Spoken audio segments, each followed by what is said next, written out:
Dans cet exercice, on a un nombre n de θ qui suit une loi de Poisson de paramètres lambda. Et chaque θ a une probabilité petit p de parvenir à son développement complet. On note alors x le nombre de θ qui parviennent à leur développement complet. Première question, on nous demande de déterminer la loi conditionnelle de grand X quand grand N prend une valeur petit n donnée.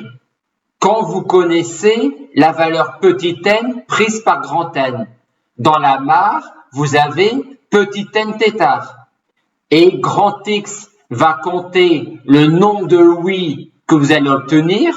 Quand vous allez interroger les petits n θ, chaque θ a une probabilité petit p de répondre oui.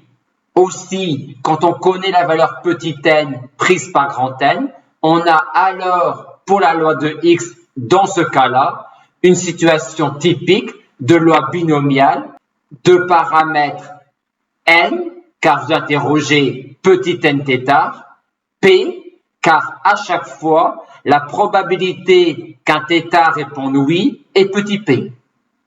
En d'autres termes, quand on connaît la valeur petit n prise par grand N, grand X prend comme valeur tout entier k compris entre 0 et petit n, et la probabilité que x égale k quand grand N égale petit n est égale à k parmi n, p, k, qn moins k.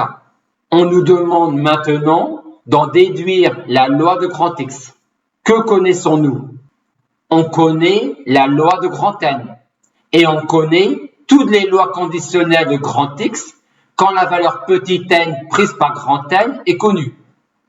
Avec ces deux informations-là, on a en fait la loi du couple xn qui nous tend les bras. Tout d'abord, quelles sont les valeurs prises par le couple xn? N prend comme valeur n'importe quel entier naturel petit n.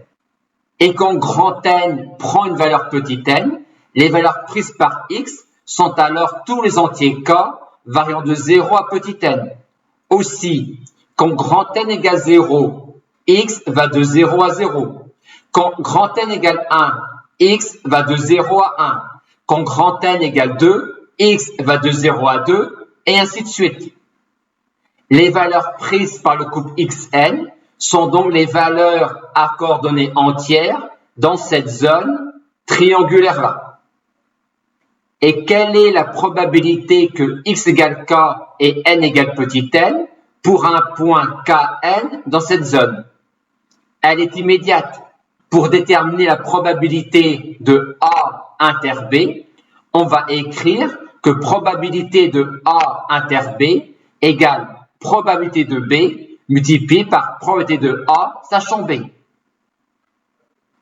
En explicitant le coefficient binomial, on peut alors avoir une écriture simplifiée de l'expression de la loi du couple xn et obtenir finalement cela pour la loi du couple xn.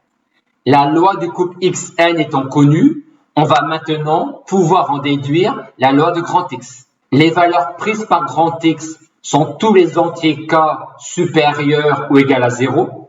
Et pour obtenir la probabilité que x égale k, on va sommer les probabilités du couple xn en les points qui vérifient la contrainte. Tous ces points-là ont pour abscisse petit k et ont pour ordonnée un entier petit n qui varie.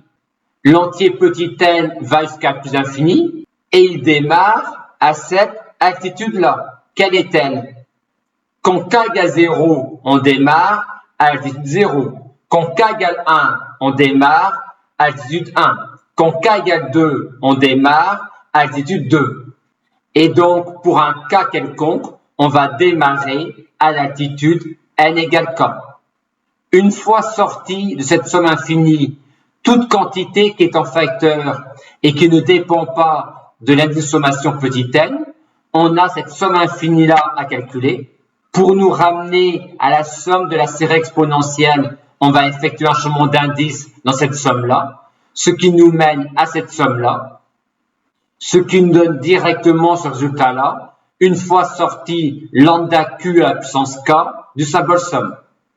expression que l'on peut encore simplifier pour avoir finalement cette quantité-là pour la probabilité que x égale k pour tout entier naturel k. Et on trouve bien alors que x suit une loi de Poisson de paramètre lambda p. On nous demande maintenant de déterminer la loi de grand Y. Si on mettait grand Y ici à la place de grand X, on aurait exactement la même situation, à la seule différence que cette fois-ci, au lieu de compter le nombre de têtards qui ont répondu oui, on compterait le nombre de têtards qui ont répondu non. Or, la probabilité qu'un têtard réponde non est Q égale 1 moins P. Et donc, on aurait ici Q au lieu de P. La suite des calculs serait exactement la même et on aboutirait donc à ce résultat-là pour grand Y, à la seule différence que l'on aurait Q à la place de P. Et donc, grand Y suit une loi de Poisson de paramètre lambda Q.